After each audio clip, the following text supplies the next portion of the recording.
Content de nous recevoir une fois de plus dans vos maisons, partout où vous nous suivez. Nous vous disons bonjour. C'est bel et bien votre humble serviteur Gloire Bossobé avec Congo Positif. Une émission à caractère pédagogique, là où on dit le choc des idées jaillit la lumière dans Congo Positif, parce que nous voulons voir le Congo autrement. Pourquoi nous vous amenons message et espoir que mboko est bon, coûte que coûte, bisoto sepela na biloko mboko mboko kendeli boso bao bazali kolo ba bunda suka suka mboka oyo e bonga Congo et ko bonga voir la République démocratique du Congo autrement. Je ne suis pas seul sur ce plateau. Émission kozala na deux catégories. Je reçois Batu Moko bazongeli ngai awawa encore eza CEMAP azongi lisusu na plateau Alekaka et puis Grec groupe de réflexion des élites du Congo, ou une révision chef de l'État, qui va répondre bango. Et puis aujourd'hui, c'est ma pasongi après bangonde suko yuturu yamba bandeko ndanu bandeko racheter bandeko belé otoko shokina bango idée. Sans plus tarder, je m'en vais. Yakobanda avant apesa no batitre mko lelo ndeko moko bakangaki yo boyoka ki sango tambola ki partout et alimwe abungi azari trouvé. Lui, c'est Kalaki Mandefu, les autres l'appellent Kabila 2. Le coordonnateur, il y a CEMAP. Kalaki, bonjour et bienvenue dans Congo Positif. Bonjour, Ndeko Gloire Bossobé. Patron, il y a émission, ils allaient couper ça, Kongomani et Sengomingi. Bonjour, Pena Kongomani, Nyon Sobisika, Bazomi, Bazota, la Bissol du Bosso, Baïtandoïke, Nabango. Bonjour, Bazo Bundela Mboka, soldat Joseph Kabila Kabange, membre de CEMAP Nyonso. Et bonjour, na ba nyonso balingaka émission na biso. Po baza belé déjà la minute bazo pesa biso batoyi na bango pe misu na bango pona otala liboso ba itandoike. Oyo CEMAP a ko lancer lelo officiellement deuxième épisode. Deuxième épisode. OK. Dernièrement Boya Kiawa au nom Floribéa bakangaki ebo. C'était ezaki vrai bakangaki Floribéa. Buzongi, vous déplorez, vous lobby, vous n'abouez. Alors, raison na yo, il paraîtrait, et puis les gens disent que non, c'est faux et archi faux, c'est que Zali Kambomo Soussou, ça n'a rien à voir na ba déclaration na yo que Kabila Bozonga, Kabila 2023, Bounaboué, et Zaya Ngote, Zalokuta, Bakangaki yote, pourquoi Bozoni na ko tombolelo où est la vérité? D'accord. Na bandi ozali journaliste tango na bandaki ko ba menace liboso après émission na yo na pesa ki yo alerte même si yo mwana mboka to uti ko bima émission na yo mais na bandi ko nini ba menace to zali liboso ba itando iki vrai fonga na benga ki na bi mwana mboka na bandi ko ba message ye ezali ba numéro privé tika ko bimate nazoki plus de 5 menaces na yebisa ki yango pe na téléphone et puis jour elandaki mikolo milandaki wana ba menace continue qui mais biso tozali ba révolutionnaire ngana ndenge nazali ona botama na sol ya mulele oyo boyo ka mulele na mabe esika mulele akufaka to nazala makila mulele na nzoto na intimidation ekotaka te révolution eza ko botama ozo comprendre na yeko zo sous philosophie lumbiste o Kabila alati na nzoto eyeko vanda papa ekotaka na ngote mais nazo yebisa yo bakangaki biso ba intimidaki biso pona nini tozolo ba Kabila zonga na 2023 alors que ba Kongomani bazo senga nani retour ya Joseph Kabila Kabange tozaki na dès qu'on a na réunion moko quelque part na ville na ba collègue na ngai tolongwe toye awa côté ya Ifasik tozu moi mai na biso to pemi muketa to silisi na bandeko oyo mibale camarade Bakinai vice coordinateur ya CPVP camarade Flori ya Ifoli coordinateur tolobite. Et ça, il est déjà 17h, 16h, 17h, toi, il y a bon kokende moi mukie ko pema, to sala makambo. Na tango to lingi kaka to panzana. JPE ko bimawana. Et toki biso lokola ba miyibi, tala kaka na lata ki veste na ngai ya blé, oyo wana oyebi na linga kaya mafuta. Ba sili ko benda ko panza yango ko bebi sa veste na ngai. Mwana mboko za ko mona kadogo. Bazo sabino ke libération mboko salama kana ba kadogo. Ya sa penza kadogo na confirmer yango. Obeta tolo bato ba bike lo ba memela biso ba Rwandais ozobeta pe tolo na. Bon, oya lobika ba memela biso ba Rwandais. Kadogo, zela libérer na kadogo. Bato ba biba memela biso ba Rwandais yo zobeteli tout. A memela biso ba Rwandais ba libérer Congo te. Après ba bengana bango soki eza solo. Pona yebi histoire que Laurent Désiré Kabila tango azwaki pouvoir na Simalobi le Congo des Congolais aux Congolais.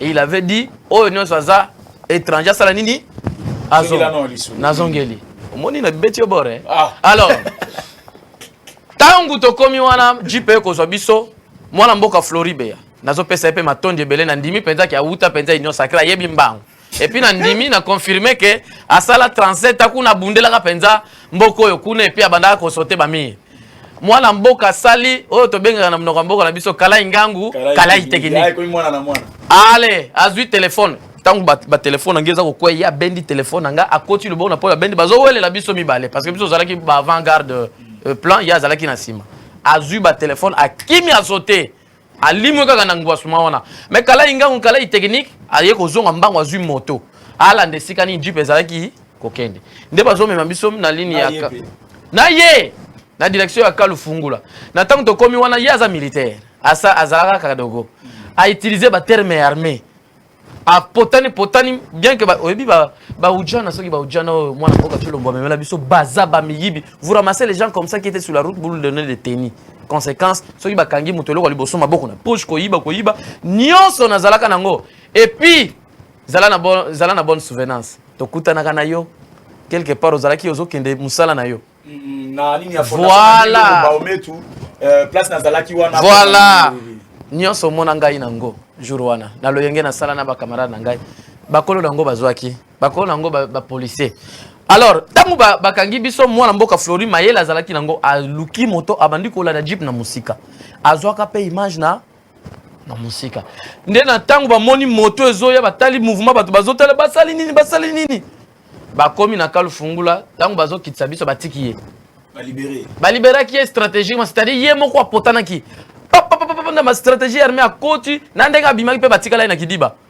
moko kaka mutasala ke ya abima et puis tiki munyoso azalaki nango na kati ba poche na ye tangu yesu ko abimi ezalaki début ya nini ya libération bazui vertige babi awa c'est que ba oyo ba bususu ba ko signaler que tokangi mwana mboko nde ba mandi babimi singa mbala moko na jeep toke sika bakana ki basala nga ba aventure na bango tambu sanga mbula wana nyonso ezalaki kobeta mwana mboka mandefu kabila de na se ya mbala liboso bazoni atanga lokola poisson te biso position tozo ça ezata libérer mboka puis mboka eza libéré dans une année quelques mois mboka vous allez libérer ozo comprendre mbula eza kobeta na mwana mboka na veste nyonso kiomi na ngolo lokola poisson na ba che na kati nini nde ba 2h du matin ba bobolinga lokutu na niveau moko osakana te 2h baga batika ngai ba 2h parce que bakangi ba ebiso ni temps bakangi bakangi ba bandi ko intimider ngai liboso bakosi yo musala na ko filmaka ba policier na ba téléphone na yo au public ba réseaux sociaux j'ai dit est-ce que bon moninga na téléphone Android on azali ko filmer bino ote yo ba confondre combo ba benga Constant Mutamba na bisi bango mutu bako benga Constant Mutamba ali collègue na ngai ali camarade azali collègue na ngai camarade ya Kabila toza ba collègue camarade ya Joseph Kabila Kabangi mais ezate kinga na ali Constant Mutamba soki boza ko luka camarade Constant bo luka yesi ka mususu ezali ngai yo Constant Mutamba yo banda makambo yo kala na siba na bisi bango tala carte d'électeur na ngai wa komi komboni mandefu yo nde Kabila de ezala mbali boso na suka omoni ndenge tokangio tura sima soko meki kolobela makambo Kabila o azonga na mboko okomona ba aventure ba intimidation initi nazotala bango na mimi oyo ba kongomani baza ko souffrir na tuni moko er mo akimi ekot na bi bosombi mituka ba prometaki bino boza de dana mapango salaire komi $400 omoni nde conscience yaki kozonga bango ba bobolinga lokutu pi ba deze te ba bande ko beta ka déjà bande 17h wana ba kanga mbule zo beta ti ndenge mbula journée wana beta ki na ba yaki aussi ba 0h à peu près ba ko tikanga kuna na bibu wasoki na binkole kuna et puis j'étais obligé d'appeler non j'étais obligé na butu wana omoni téléphone oya mukie oya eza oya zaki na poche na nga ya mukie oyo nyonso na oyo bayibi wana eza oyo bayiba ki eza mususu oyo eza camarade Flori mutakendaki na nde na butu wana sangwe panzani naza politicien olingi ko sani naza politicien naza pe entrepreneur à gauche je gère les choses de l'autre côté je suis jeune politicien nakoza nango 1000 autour na nga mutuna wana chaque fois tant bakitisi gagne na bandiko nyoka na nyoka mi natali quelques minutes après téléphone ezaki déjà ikangami na ba pression wana eye ko fongoma na 2 heures na ko fongoma bande ko nanga ya basi baza ko benga famille nanga moko biologique baza ko benga na sentir bapel torture puis téléphone yoso bato bazo benga camarade Flori mutandaki ko yamba pazo limbola bango na ntango baye ko benga na 2 heures ene na biso abengi grande sœur Minerva atuni ozali wapi azolela na bikolela na wote nazali lumbiste nazana bibu akoto soki kinkole yaka des familles nanga mobimba bazui ba voiture na bango batanda mi butu wana baya koluka ya bango ndeko bandiko ya na tongo bana mai baye na ndako tozalaki très fâché pe nazo so ba intimidation eza na tina te eza ta na tina soko mokete puis balembisi biso te ba wuti ko activer nde moto balobi bo banda lisusu po bolinga te objectif ka bolinga te objectif ka 23 yango ka 2023 Joseph Kabila candidat donc olinga te Kabila kozala na candidat siko tina nini bolingo comme ça plateau Congo positif te ndeko omoni na ndenge to yena no boye faut passer na moni ba collègue nanga moko ba jeune hein ba bengi ba élite. Bon, je ne sais pas qui est la signification des élites. C'est un groupe de réflexion des élites du Congo. Bravo. Bravo.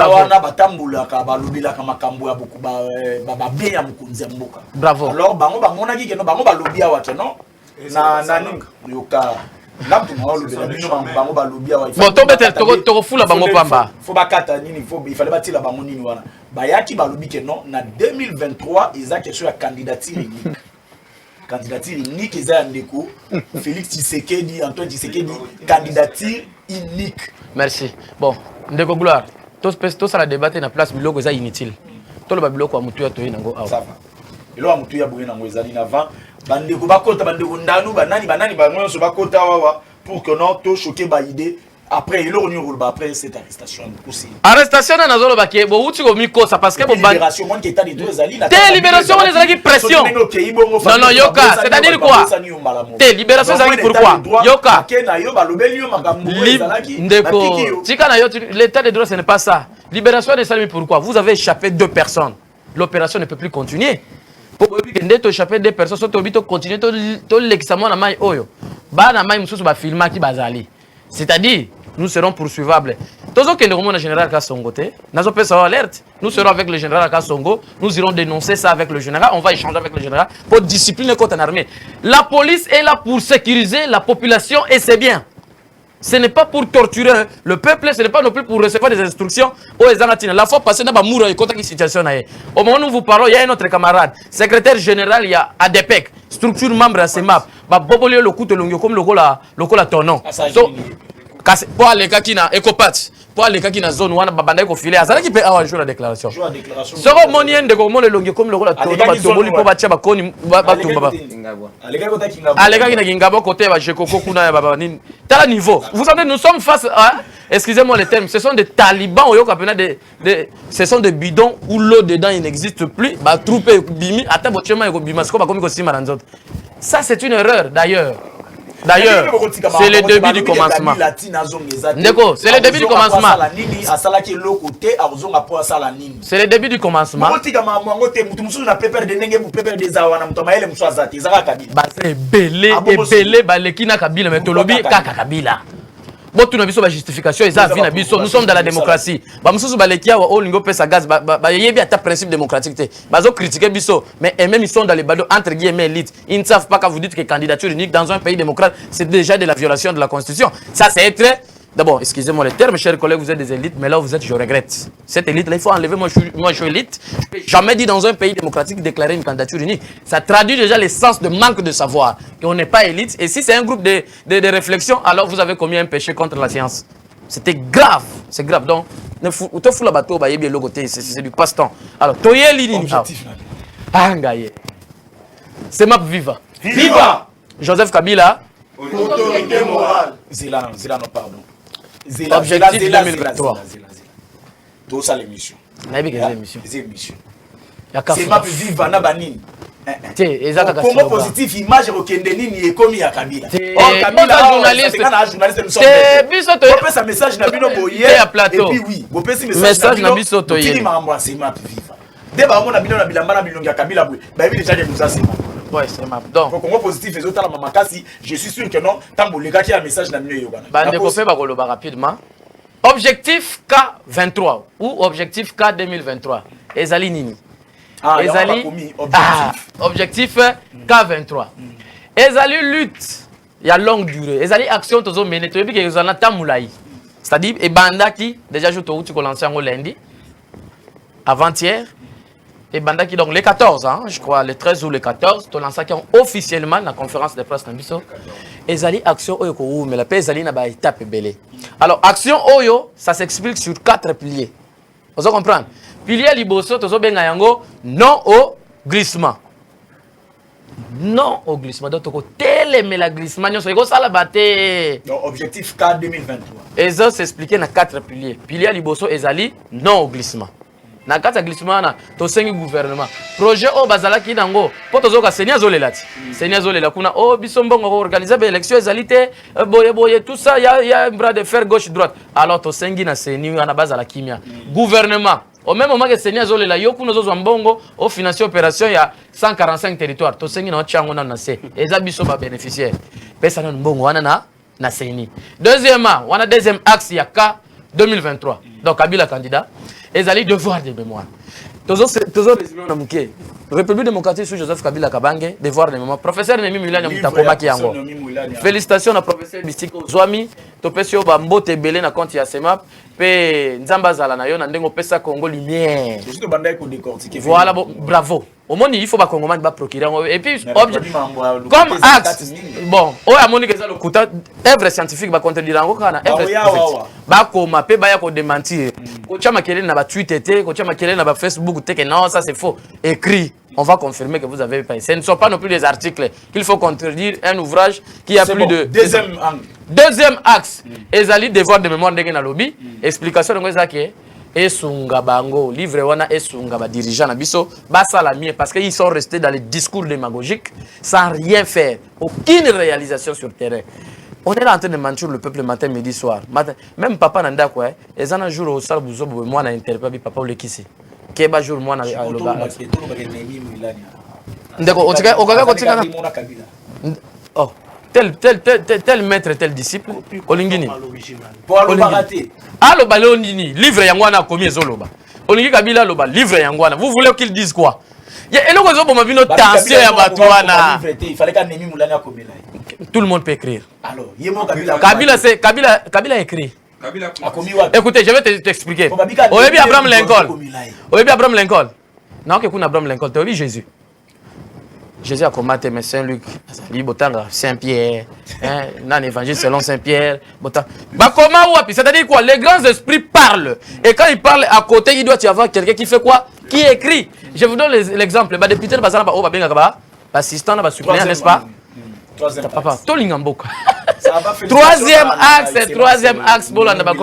n'a expliqué là nous deuxième axe, Ezali, devoir de mémoire, n'est-ce pas? Devoir de mémoire, wana, Ezali, les maisons pesa bande kunabiso, courage, ba repère pour basa la mieux. Batanga, on va découvrir, on peut pas réaliser. Troisième axe, Ezali, engagement, au CEMAP et c'est pointé le coup la machine et organisation élection Joseph Kabila. Wana quand famille politique nabiso pays à Congomani. Donc, CEMAP ezali machine où est organisée élection ya Joseph Kabila Kabange, c'est-à-dire il faut foutre frais, il y a caution, il y a $5,000, il y a candidature, il y a dépôt, et qu'on financer. S'il vous plaît. Congo positif. Pardon vraiment, pardon. Bandela nan. Na bandeli. C'est ma pour on a mona tozana bango to oyo moni awat oyo lelo to yebi to ko rappeler nini ba association nyonso eza kunati obi kanda bazala ngo mboko bat bazo souffrir bat bazo la banzala bazo menate bazo liate c'est map a refuta mbongo troisième axe na kati objectif K23 bozo mbongo wapi yoka na nyonso to sala ka to zo mbongo wapi peuple azali boso ko pesa biso mbongo axe 4 ezali zelo ko yokati troisième axe ezali que CEMAP ezali machine ils ont engagé le processus électoral, il y a Joseph Kabila Kabak, c'est-à-dire qu'il organiser frais, il y a foutre caution $5,000, il y a candidature, et qu'il financer frais, il y a propagande, il y a Joseph Kabila Kabange, et qu'il foutre finance. Tu repères ça. Tu as un poste en bon naïde. Tu as un poste à vie naïde par rapport à Bamakam Tozo Sala. Tu as un poste en côté. Il y a Zelakaka aïe que ça la passation civilisée. Dans mon ambo Antoine Tshisekedi Chilombo. Au peut Tozo souhaiter bonne guérison parce que tu as qui là. Tu lingi vraiment zamba battre là yé. Abika ko zonga na mboka. Abiki nzambe zo lo kumu na kombo wa CEMAP ndenge chef na biso Abiki. Azonga pour a programmer déjà ba élection oyoye a ko échouer puis camarade Joseph Kabila Kabange a ko pouvoir asala lisusu passation civilisée. Troisième axe tolobaki yango. Donc comme machine Chine, biso CEMAP va organiser tout. C'est-à-dire même la famille politique na biso, vieille machine wana nyo c'est que organisation c'est d'abord ceci, c'est d'abord ce groupe. Ezai souté. C'est la jeunesse de Joseph Kabila Kabange réunie au sein de la CEMAP. Donc c'est la CEMAP, qu'on ne vous trompe pas, c'est la CEMAP qui engage tout et va assumer tout, aussi assurer tout. Oh, nyonso ezalaki vieille machine organisation na kati FCC Mupanzi Bape Manam.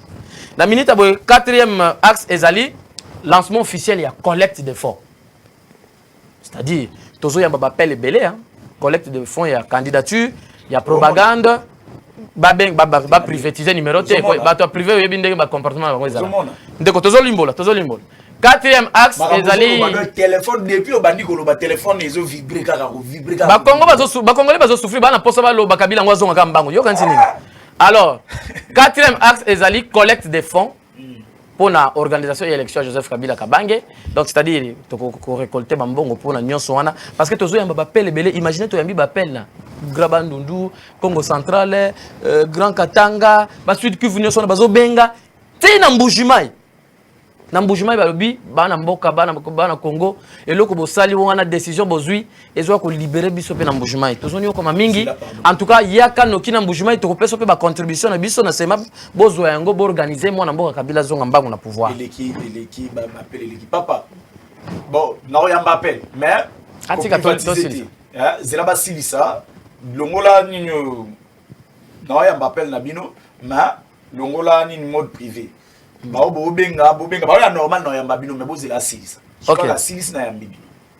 c'est ça.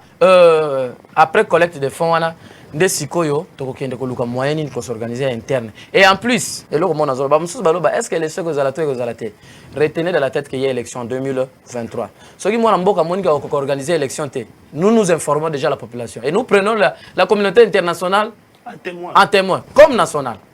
S'il y a pas élection, nous irons à la CENI ce jour-là. Nous connaissons les calendriers. On va déposer la candidature et on va publier le président de la République. Ça. On va organiser l'alternance dans ces pays. Bref, en 2023, il y a élection. Bande Kobazana et Loko Limbola, Balimbola, moi, Mouké, to continuer. Mais qu'au fin gâté, Koloba Mabé, tu as la proposition Loba. Allô? Oui, bonjour, papa. Comment on a nos bénéficiaires? Papa no bengi biso puis préoccupation des amis.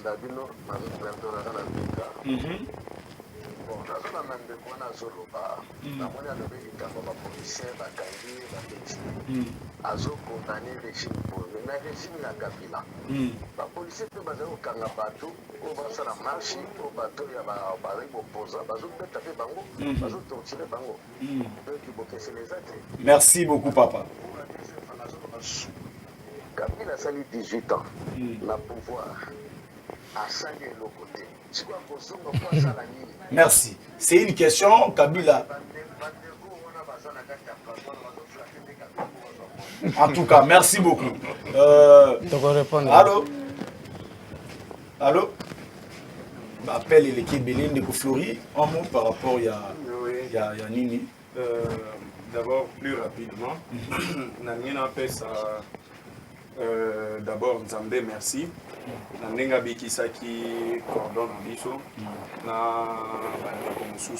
Zela, pardon. Nayambara Bango 2 et puis Tosili Simbalamo, Bande Kondanou. Je vous annonce des Kondanou à Okota. Allô?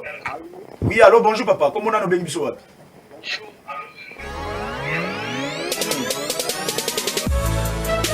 Bana ya Kongo Mobimba, be Kongo Kinshasa, oyo kanzango na memeli bino. Esili makamba koza pepo, bona kokende koza soin de santé libanda. Zambe ayoki losambo, ala titeli biso, Docteur Agos Kongolo, oyo bamesana kobenga ye beton, Mandela mutu ozali ko soutenir vision et chef de l'État, Fachi Beton. Yeyo! Asaleli biso nde mibange na clinique oyo babengi na kombo ya El Rafa awa ezali na ba matériel nyonso ya kilelo ebongo ba personnel en tout cas ndeko ndimelanga bazali nde bien qualifié po bazwa formation na mikili ya poto ndeko ya Kongo yoka awa na kati ya clinique El Rafa Kibomango apa kotrete na kimundele bonzambe pe ezali awa o El Rafa oza penza mobikisi ya bana Kongo. Ambition na nga banda kala ya kosunga bato. Donc quand je parle de peuple congolais, c'est parce que je suis congolais. Donc il faut l'abandonner à Jérusalem. On abandonne le Parabiso. Service social, c'est le service Zali, la service monté Zali, radio Zali, imagerie Zali, labo Zali, médecine interne Zali, pédiatrie Zali, gynéco-obstétrique Zali. La spiritualité elle est là à chaque moment. Nambongo ya lipa na bombo aujourd'hui traitement awa. $70 aujourd'hui à partir de mon vie. 120 bakistes. Échographie $10 radio 15, $20 ECG $20 Kobo à $50 mon bimio. Donc wana ezali fimo mokolo. Docteur Agos Kongolo Beto Nelson Mandela eza biso adresse na numéro ya téléphone niko. Oye na commune Kalamu na quartier Yolo Nord 1 aux avenue Moufu numéro 7. Référence à Rejama sur Kimwezi. Ok na Masina Bekater, avenue Mbani, numéro 50. Ok na commune Ndaba, avenue Kanyoka, arrêt Kanyoka sous l'université, commune ya Kanyoka numéro 3. Ce vos années sont arrêtés dans 09 98 35 75 53 09 98 35 75 53.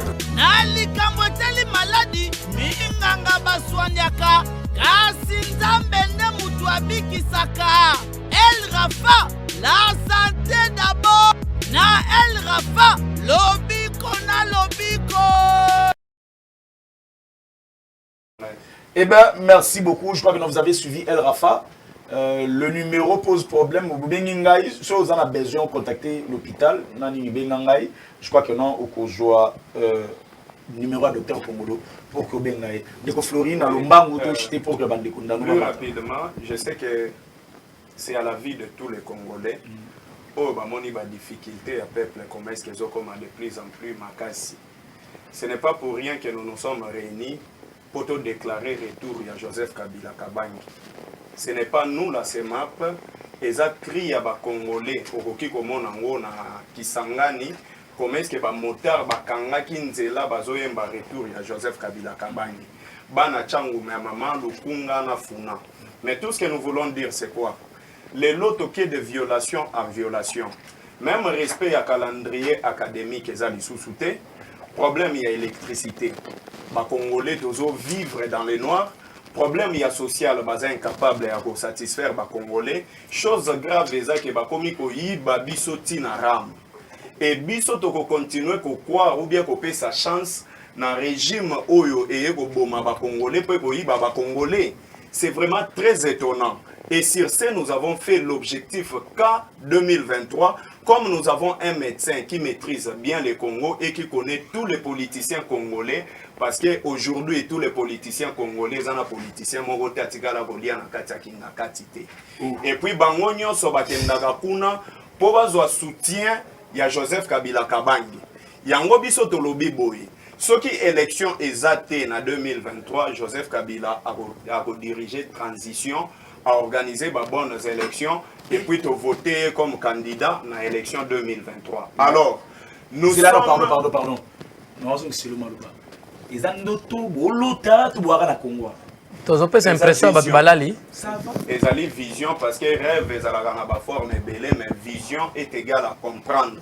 Voilà. Nous avons compris. Donc Kabila ce qui est élection zaté, tout la transition, Kabila a dirigé transition. Il va diriger la transition. Selon Bino. Pas selon Bisson, selon le peuple congolais parce que les lo oyo tozoloba, les lo oyo tozoloba. Province ya Kasai. Ma yezotekama bidon 1000 francs. Kolia en province ya Kasai lelo bato bazo kufa surtout ba bébé. Bazo kufa à un niveau que vous ne pouvez pas imaginer. Et le désespoir commence à s'installer dans notre pays. Mais nous devons sauver les pays. Qui peut sauver les pays? C'est la personne qui connaît mieux le pays. Et cette personne s'appelle Joseph Kabila. Merci beaucoup, Maître Namukuse.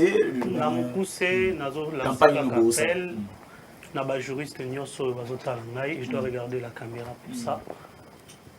Il n'y a aucune disposition constitutionnelle n'interdit au camarade Joseph Kabila Kabange de se représenter en 2023 comme notre ticket gagnant. Merci beaucoup. Message ni Rolbela Banamboga par rapport à... Bon, je pense que on a tondu le ton de Mingi. Kasina na manana pasi na mutema. Na makambo ete olobi ete biso bakadogo toyaka na barwande. Nakosi? Okosi pe ozana lukuta yo te kasi batu wana bazoya kolo.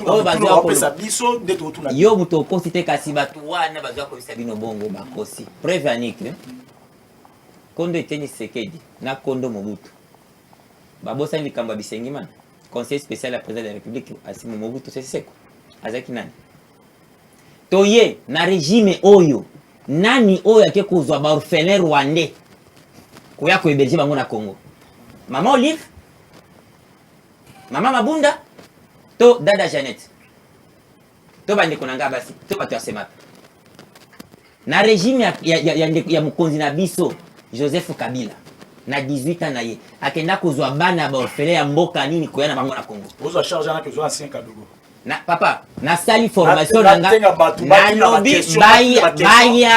Na pesi au centre na sali formation zali na Kamalenge, à quelques kilomètres de la ville ya Kalemi. Bayebi bazali na kati ya masolo. OK. Batu baye na ba Rwandais na mboka oyo bayebani. Merci beaucoup to chite ndeko. Nini campagne lobi nini pour la campagne. Juste que ngani na interpeller plus appel todi kozwa. Pour les belé bazo kanisa o tozo sali za roi lisano. Tozo landa Kabila pour na mbongo te. Pour ceux qui pour na mbongo tonga to biso to kena union sacrée. Pa ba on est bazana ba faire na mission. O tozo linga ko sala za tozo landa Kabila pour na vision. Pour na o ya tikali ko sala. Est-ce que vous imaginer malgré que Occident était les mêliers, mais Kabila tikali bi sur le roman au peuple congolais faut sa reconnaissance. Code minier. Vous comprenez. Les ablo belé to yi ko tanga. Mais faute y a temps et puis ngalo ko senga ko to le ba benga raboé. Bah, on a plateau, tout c'est une confrontation. Et on va bien à la téléphone. C'est beaucoup. On va acheter ça sur la matisse. Voilà, je crois que Bakongomani balandi biso, ezali lisanoté, ezali blague té. Donc vous a sérieux. Tozali plus très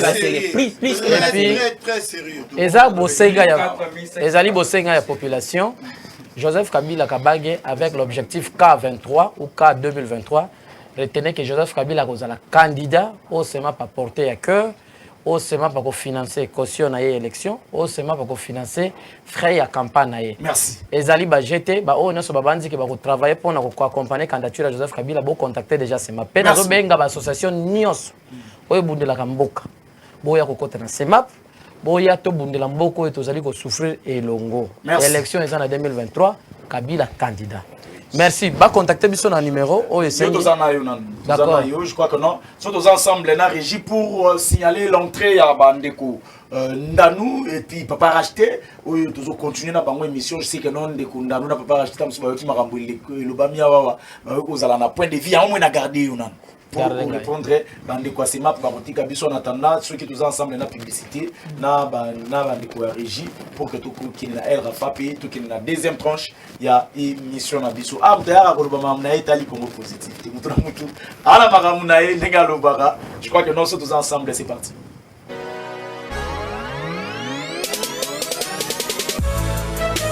Bana ya Congo mobimba be Congo Kinshasa oyo kantango na memeli bino esili makamba kozwa pepo ona kokende kozwa soin de santé libanda Zambe ayoki losambo alatindeli biso Dr Agos Kongolo oyo bamesana kobenga ye beton Mandela mutu azali kosoutenir vision ya chef de l'État Fachi Beton yeyo asaleli biso nde mibange na clinique oyo babengi na kombo ya El Rafa awa ezali na bamateriel nyonso ya kilelo ebongo bapersonnel antuka ndeko ndimelanga bazali nde bien qualifié mpo bazwa formation na mikili ya poto ndeko ya Kongo yoka awa na kati ya clinique clinique El Rafa Kibomango à part traité na kimundele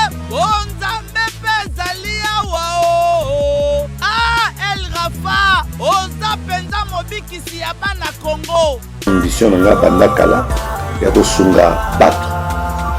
Donc quand je parle de peuple congolais, c'est parce que je suis congolais. Donc il faut l'abandonner à Jérusalem. On abandonne le Parabiso. Service social, c'est le service Zali, la service Montezati, radio Zali, imagerie Zali, labo Zali, médecine interne Zali, pédiatrie Zali, gynéco-obstétrique Zali. La spiritualité elle est là à chaque moment.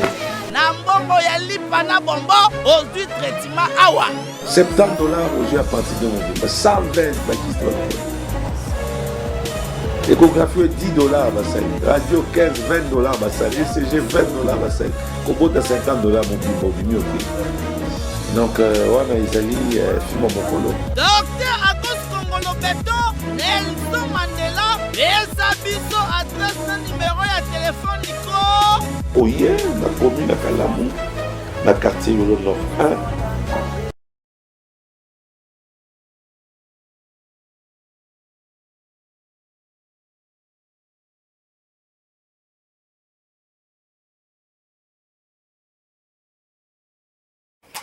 Vous avez suivi la El Rafa, tout ça qui n'a pas map, bah d'abord Koloba, solo ba mondenge ba ngaki coordonnateur na bango, et puis deuxièmement ndenge ba zana makabna bango ba osala balobi bango ba otia Kabila, ba opesa Kabila mbongo ya campagne, bango mutu ba kopesa Kabila ba ofutela Kabila caution, bango mutu ba osala nyonso esengeli ba osala pona nyonso mango élection, Kabila avant nani na ndako azelaka mukoloka ya passation ya pouvoir. Basa l'échange, on a ndeko Félix Tshisekedi.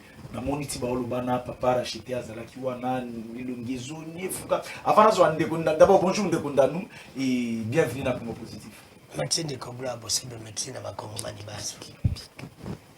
Quand il va to comme médecin na to médecin ni na passe dans la changement.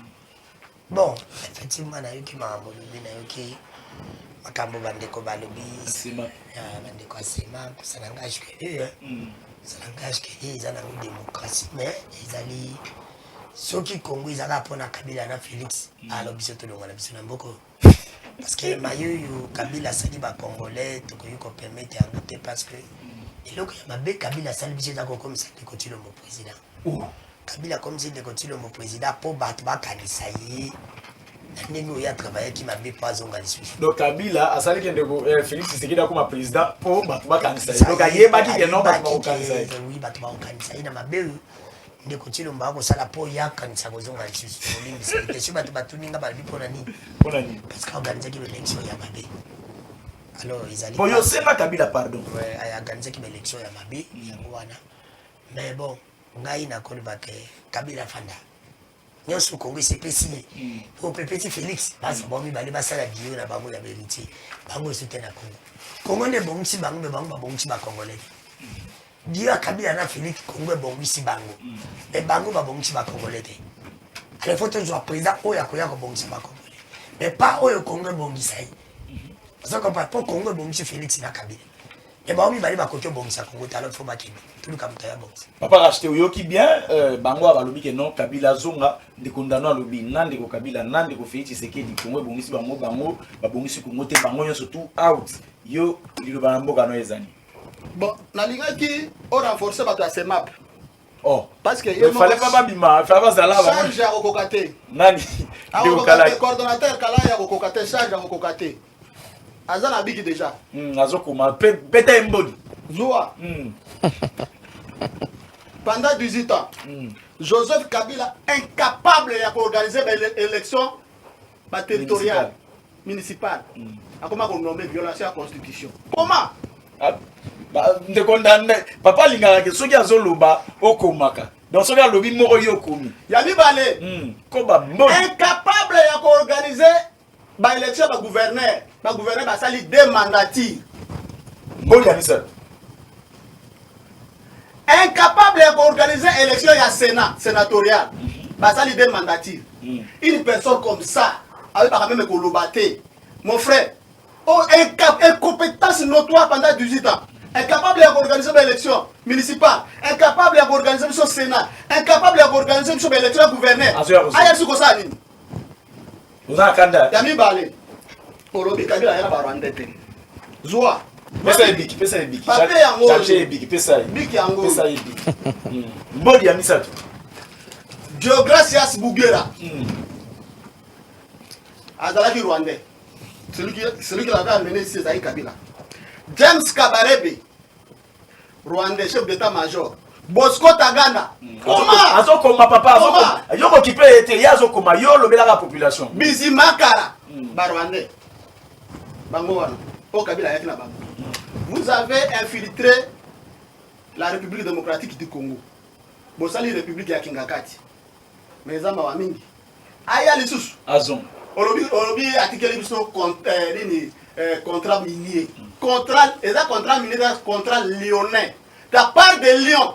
Donc on a pas contrat wana. Abana ko ça il a rétro commission il y a 10% par commission. Ça la Kabila. Oui. Raison pour laquelle. La contrat wana ninge zali. Je vous l'ai dit. Je vous l'ai dit. Je vous l'ai dit. Contrat lyonnais. Raison pour laquelle oh Azali parmi les 5 millionnaires il y a Afrique. Azali mon quoi. Hein? Kabila. C'était la haute trahison mon frère. Ce que tu as là-bas, Nassili Selaye. Nassili Selaye. Bah ici là de akoma baba. Akoma. Mbodi. En tout cas vraiment epesi sonne. Population. Kabila royauté. Rassurer bango. Rassurer population. Alors on a rien à rassurer ba population za boye. Biso toza ba terre politique. Tant que toza na chaîne, bino botala nde biso. Bato bakoya wana bato ya ngambo bato ya république ya Kingakati ba opposition d'ailleurs ezali. Ndeko nani azo bakala Fati. Pas déjà Fati azana ba communicateur ya makasi union sacrée azana ba communication ya makasi. Bakokaka ko to charge te. Botika bango biso moko to sa charger na bango. Batambola basala makambo na bango nyonso en tout cas ko déranger sous bango te. Merci beaucoup. Je crois le message fort ya Ndeko Racheté a beti 3 mbodi et puis par après à l'obi que non ba ça va nini. Toko tambala moko na vive ya si Genabiso, rentrée parlementaire. Vous répondre, vous répondre à minute. Vous répondre à minute. Donc, yo, le baki, bango, yoki, ou baki, si je connais minute, non, de quoi répondre. Rentrée parlementaire, qu'est-ce qu'on peut attendre dans les 2 chambres, il y a Bissou. Est-ce que, ma camouflage qui décale les populations, avec les zélatos, et que sous Kandé, dans la carte. Bon, rentrée parlementaire au candidat pour le bandit Koubla au soumis. Peuple congolais s'attendait de l'autre côté. Ils allaient rentrer parlementaire pour lui. Et qu'ils allaient avoir compte rendre. Ils allaient rentrer parlementaire pour bakutia ba loi mon copain na kolongo là-bas. Bato mususu, le monde a neti Bambemba, ba Moïse, ba candidat ou ba kozala makasi. Pour la kotia de Kuchilongo. Pas mal à l'aise. On a des discours là-bas. On y balait un mot sur nana nous l'a dit quand même. Donc on a gagné côté de l'anga comme un mot sur nana na batiti. Tu vas travailler pour la Philippe, tu vas travailler pour la Mboka. Il me semble que ça va ça pour l'intérêt à Mboka. Si on te le cas battre le président, c'est notre candidat. Na battre na l'équipe mais ma différence des années. Na pépé mo sur la différence des années. Je n'ai pas de travail pour la Kabila. Mo ça travail pour la Félix. Et c'est quand on a le mot batunanga na tibatuna, na le mot batunanga na tibatunanga. Il te l'a fait présenter. Il te l'a fait présenter parce que ceux qui ont bazaki na souci à peuple. Alinga qui baille à base à la plus sévère. Il va contrôler le gouvernement, casse pas bon ça social à peuple. Parce qu'il y a une année et demie. La social quand même est comme moi sinon. Parce que le problème est Zakini. Moutaboma qui Congo a félicité. Nous ne pas comme ça Congo a félicité. Mais Moutabo tient quand même. Moi Congo, na ils ont formé. Les Kabila tient qui a demi-forme il y a muté à forme. Félix a qui a formé les élections, vous en reconnaissez. Il y a des Félix qui ont organisé. Deuxième l'homme sur Kabila, on reconnaît dans le pays. Mais après l'homme sur Félix, on reconnaît qu'il y a une gratuité. Parce que ça m'a bien, mais ça fallait. Parce que Kabila a tiré le bloc belé. Kabila a tiré sur des moutons, c'est que les gens oublient. Kabila a tiré un projet à l'université. La saute mouton. Oui, il y a un projet Kabila a tiré. Ah bon? Kabila a tiré un projet sur des moutons. Si les gens ne savent pas. Kabila a tiré qui va. Kabila tika qu'on va réhabiliter à l'université. On va bâtir un campus et tout.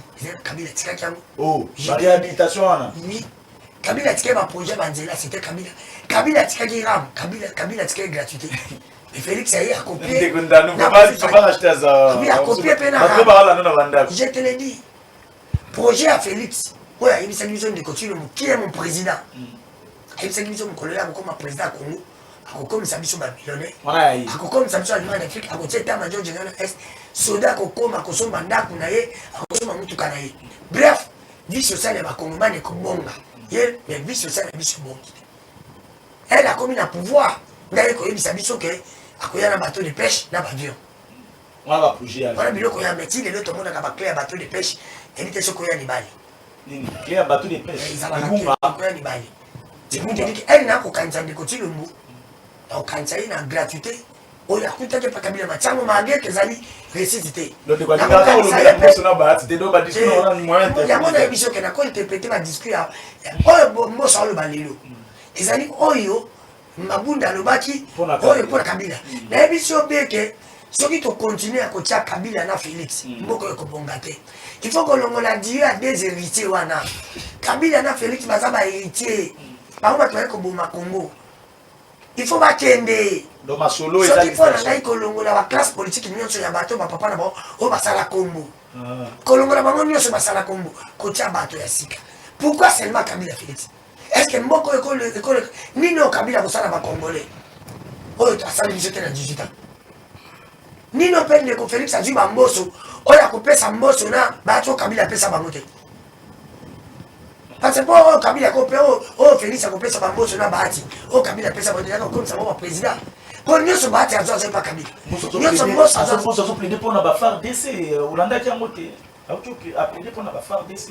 oyo aplaide no mpo mosani kocontrole gouvernement akonte le gouvernement banda bamboso est-ce que soki ozali mema na parlement ya malamu ministre na biso ya pétentique ministre na biso ya économie ministre na biso ya cinéma sikuteli nozotisa dissection bandeko nanga baarrive eza nango kaka koreve ke kabila kozonga bo ndenge ndeko félix aokenda 2023 nde mpe kabila to nde bandeko so baaloba bona osekela bakongole bachange façon kosambela po bakongole babanda osambela déjà ke 2022 koka félix akendaki soki mpe we kosambela echangeakomi kaka siko bakosambela mpe te 2022 koka na kabila nzambe esalaki azonga te azonga mpe te arevika babakisi sujet ezalaki 2023 nzambe félix akende siko babakisa deuxième sujet ke 2023 nzambe kabila mpe azonga te en tout cas omoni ke mamango ekomi serie ya ndeko kabila oyo discours ya mboso ya le président mboso na président bahati bino na nyo sacré bomoni yango ndengeni oyoki ndeko ndano ndenge alobi bien ke non na ndeko félix tshisekedi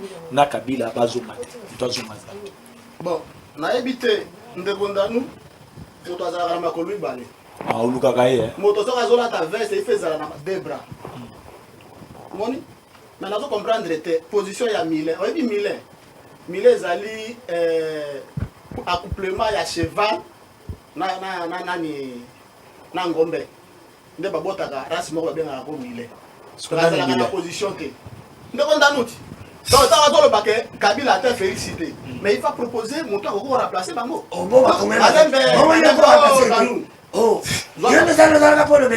apesa ye papier na apesa ndeko aza na papier déjà aza papier ndeko koma kaka kanga motema papa zela papa ndeko ndanu papier na bikino yango wana kanga motema papa kachete mbodi position ya mile eza ndenge nini une opposition oyo ezalaka na objectif ya opposition ezalaka mpona kocritique et puis bacritique non objectif de telle manière biso tozwa yango tosalela yango mais bino bozosala bacritique moko ezanga moto na makolo proposition eza te olobi kabila azala te félix azala te mais propose moto kotia soki eza yo paka nayebi ke soki yo omoni yo na district ya Kinshasa awawa nga na kobattre yo na baélection ya 2023 ola wana défi nayebisi yo kotanga félicité kotangaka kabila te merci osali publicité ya kabila merci mpo kopesa ye $700 ya salaire nayeba ye président français azwaka $18,000 président français azwaka $18,000 mais bino boke kopesa kabila ti lelo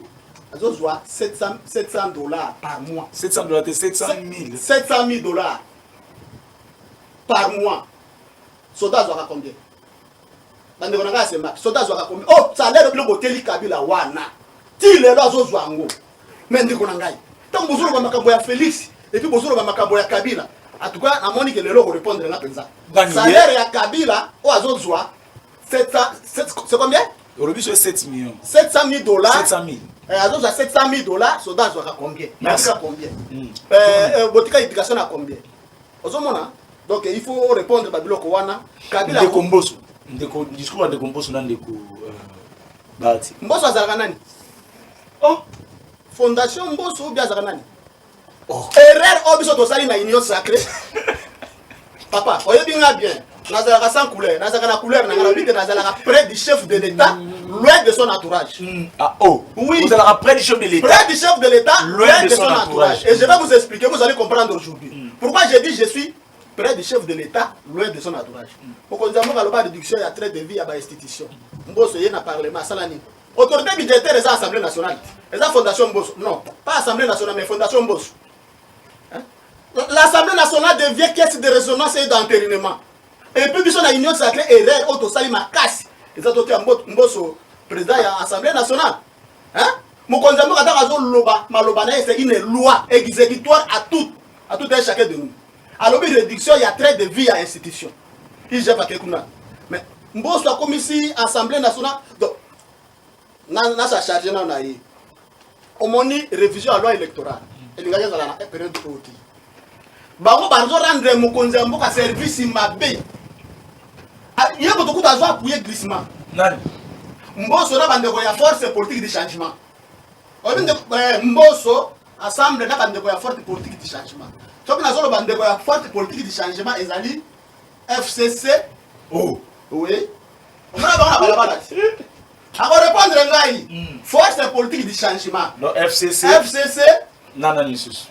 Nana ni bandeko ya SID nani Lamuka. Bangonde. Na bandalo bandala position. Basala ki réunion moko na Kingakati. Ba délégué secrétaire général ya SID.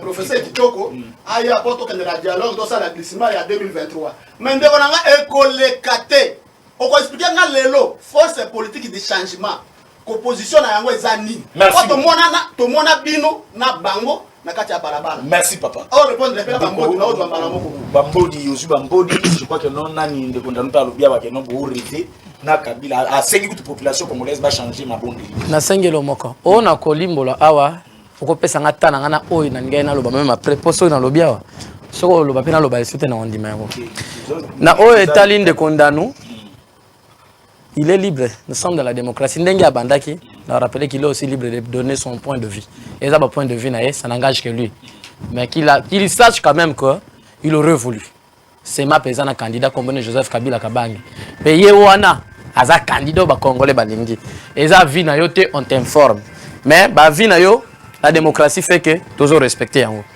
nazongi côté ya kulutu dangai natanga kala tanto andoko la biso so moni mutu suki pembe c'est kaloba makamba motuya mais je regrette na éviter ce kulutu azoka tempe atanga histoire ya mboko to azoka pe temps abana ko yekola ko yeba makamba zoloba est-ce que azoka pe temps ngialo beloko à vérifier je ne sais pas et puis je peux comme communicateur de l'Union Sacrée, si j'étais coordinateur de l'Union Sacrée, je te chasse après l'émission. Parce que avant de parler, il y a ce qu'on a dit, l'investigation, la vérification et la certitude de ce qu'on a eu à prendre. Ozaba Pandi Sango, camarade Danone, je ne sais pas ce qu'il a causé. Donc, au moins, on a coulu tout boy, on a sou qui peut déjà la moutou, Azolo Bamakambo, on a évité ce qu'Atanga qui a un livre. Je me pose la question sur qu'Atanga dans l'histoire en Boko. Et en plus, Zela Nazolimbola, Tika Pétan. Na évité ce qu'Atanga histoire en Boko, deuxièmement, on a évité ce qu'Abota mis la période à Joseph Kabila Kabang et tout à Félix Tshisekedi. Alors qu'il a l'histoire réelle dans Moutou. Nakoye puis ça, Nazo Banda Makamba Rwandais à Lobaki. Et là, il faut yeba. Moutou Aliboso à Loban en Boko que nous sommes infiltrés. Bino Nangaï Boko yeba. Laurent Désiré Kabila. À ce moment-là, Joseph Kabila n'était pas au pouvoir. Donc, heureusement, nous sommes infiltrés. Yeba Yango était plutôt même Rwandais. Ezali Laurent Désiré Kabila Mutabengana Rwandais pour que nous sommes infiltrés. Et vous savez, ces jours-là, jour à Bengana Kaba étranger, nous savons que ça va. Il faut que tanga. Ceux qui a pembe lingi ko la sagesse na yebite ayo ezo traduire le message ni wana mbodi na liboso na cheli yango moto bandi ko panza mbodi pesa ezuye mwana eloka liboso deuxième élément oh ya ye ko limbola azoloba Kabila yaki na Congo Kabila na répondre les sous so lingolo ba kombo Kabila na Congo il faut tanga histoire donc ce que je remarque est que otanga kana yote donc ils andenge batunyo so bomesana na bino na IDPS na sia banzete bochema kelele makase kwei bolali lobi bozongi na makelele na bino. Troisièmement, pourquoi lobi Kabila seulement na yo qui on peut pas camarade dans tout ça. Écoutez, bino bolingi to bo pesa biso choix Pourquoi Kabila seulement? Si Kabila besoin de poser ça biso choix, tous les choix na biso. Écoutez, pourquoi Kabila seulement? Ça ne vous concerne pas, vous deux là. Ça concerne nous, la CEMAP et le peuple congolais au Bazali Bosso Nabiso. C'est Kabila. Bato Maye, les Baza est belé. Tellement est belé au Baleki Kabila Moussika. Baza, ndenge nande, Baza na titre, ndenge nande, batangi sa na école, il y a partout dans le monde. Bravo, Bazali. Mais Tolobi, Bangote, Tolingi Kaka, Kabila. Pourquoi? Parce qu'il a dit avant de partir, ce qu'il avait peut-être zappé, c'était de changer l'homme congolais. Oh, il dépasse à côté ça qui diabolisation au mouton congolais car que Kabila Zande qu'on a bisoté Kabila Zaboité alors que il dépasse même limité na bangwana parce qu'on courage tellement li banda ba comment est belé pour Kabila bongisi la bango boulevard et comment ba commencer na le fond ko kanga ba mituka aye beloko na ngis ko na lo beloko oh pardon pesa na zozo quelques minutes na limbo lango bolo ba pe trop pour la makama bilango mais boyebi ata histoire te kulutu. Et puis, là, on a un passe air, on a un souki à pembe. Mais on a sagesse exacte na kati. Est-ce qu'ils ont constant na sali? Na zo bana ko limbo là, na zo pese ba réponse à contredire yango.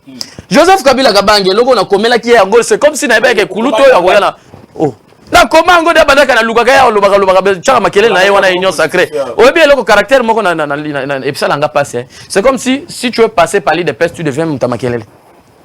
Et puis, on a souci que déjà parti de pes. Batika la boloko la batwa bien te bazana retard à vision. Batanga raté, baye histoire mboka te, kocha kama kelele na kata mutu na bango za religion de pes. Oh vieux kondo etien na tikela bago. Mais oh balobi histoire du pays, il ne maîtrise pas. Denga zana azolo banan $700,000. Donc ça prouve qu'il n'a même pas lu avant de venir passer l'émission pour Kabila Simba $700,000 te. Et ça n'a 600. Et puis il faut aller lire la constitution et lire les lois de la République. Joseph Kabila a laissé dans un pays. Il faut regarder le comment yango yo yaki na bambodi menazana balmettre oza na kanda makasi tandengo zo panzana yo moko kimbodi apa. Joseph Kabila a laissé dans ces pays Congo les conditions qu'il n'a jamais trouvées et je peux le prouver.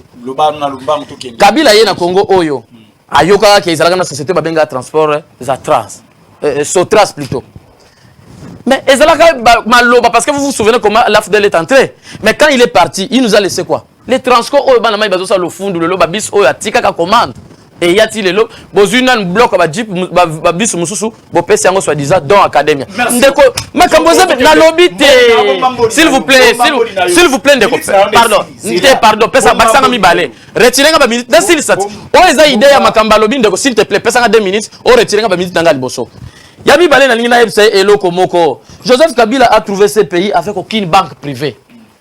Mais il y a des banques privées plus de 8. Dans ce pays, Joseph Kabila, coutu pays, nous sommes tous peuple congolais. Ça il faut. Merci beaucoup. C'est là. Ah, Nzambe nanga. Kabila coutu la chaîne de télévision awa soki misatu na Congo. Le loza soki 700. Zela. Mais ezo pesa batu misala. Nzambe nanga ye ngai. Bozola na bino na lobi nini ndeko na ngai. Il fallait me laisser finir. Ndeko ndanu. Chité na nini oyoyo mbo concernant comment est risqué chez Zalina. Qui nous continue. Mais ndeko na ngai na lobi na est. Ndazo avant on a kota ngara na yipsendi na ngaza face. Oh, papa acheter bon. Pesa et body. Aïe singa le bio ndeko nanu toya na te vous a proposer te. T'as une question. Il est passé à Zaki na 37 ans en opposition. Il nous a proposé Kabila. Parce que les malais à la plateau il a proposé Bino. Bino vous avez pouvoir pour toi proposer Bino Brossard. Oh Nicolas. C'est moi vous êtes naïf modèle dans les années d'EPS. Les Brossard Kabila on a ça mais pas la proposition. Brossard le maïl Bino Boibati. Alors c'est la proposition. Alors oui je suis savez la Kabila mais lui que yo bizarre. Comment il bisangaye. Et on a la plateau. On a pour battre yo kayo. Vous avez marabo. Kabila tika salaire pays. Maintenant Kabila ça sur le pouvoir. Et on dit continue entre guillemets banda côté on va violer la constitution. Pour le dire comme la majorité a violé la constitution ça va dicter bon la salaire à Kabila. Pas y a pas commencer président Kozangoti. Il y a un place là Félix Alinga Congoté. Parce que Kabila tiki Congo la salaire, Kabila comme il a million ça na Mongoli. Mais Félix quand on a bête en Kara, tout na gagné. Et puis côté voilà, il pas commencer président on a bénéficié la salaire voilà. Kabila tiki que va protéger quand président. Félix quand on a bête pas il pas ça va vivre. Pour de ça ram tu kolandé la sima. Mo la bisa ram na ibaki yo. Et puis côté on a aussi maté. Merci. Tu vois pas nani parce que tu vas à l'ingima congolais. Pour la nité c'est ma député na mbosso na ye ba la sala Kabila. Ba le avantage à Kabila. Abet on kara. Ba le bi que salaire Kabila tikagi. Mais Félix a encore a bénéficié. Est chité wana na est qui to zungi la papa to kata. Alors bi bien que tikana na bi azalaka qui c'est que dit c'est maintenant aza proche à Mata Félix c'était. Nana quitté Mata Félix. Nana les a Félix. Félix a entraîné, soit tu vas jouer entraîné, on met ma bille, à l'ongle à jouer, tu vas l'ongle à entraîner. C'est pour lui faire l'ongle à Félix, à Sali, tu vas jouer à ma bille. Merci, de Gondanou. De Gondanou. Yom tu vas collaborer Félix. Si Mananga journal. Combo, yéne m'tatra à l'iguë à l'iguë. Bah on est sur un yom t'alini bah route. Est. Alors yom l'inda, oli. J'étais là est. Comme ça n'aille. Vous avez oublié que non, la linga la thème la mafuta mbila. Oh, comment ça? Est chité, est de Gondanou. Oh, est. C'est pour te dire que Mbosso, au moins il y a un matin de Kachakale. Parlement à Mbosso dans les thérapies pété. Mbosso a dit qu'il s'est besoin de non. Oh, l'insécurité Zali, ce qui ça ne va pas. Élection ça va concrète il y a des mécanismes. Mais bah tant vous c'est bizarre là, par le état nini, état de siège de solution. Merci de Gondanou. C'est que tu mon bolo tala. De Gondanou parlement. Na conseil va peuple congolais. Si c'est une salle député. To chité wana et Sili et monsieur Sili Simananga journal papa Lobano a souka par rapport. Lobano a souka par rapport. Lobano souka lobaki te bato ya semaine de basa la rapport. Baluka bato mususu. Na bango nyonso tout. Yo côté Mogo. Na lobaki makambo territorial et capacité à Joseph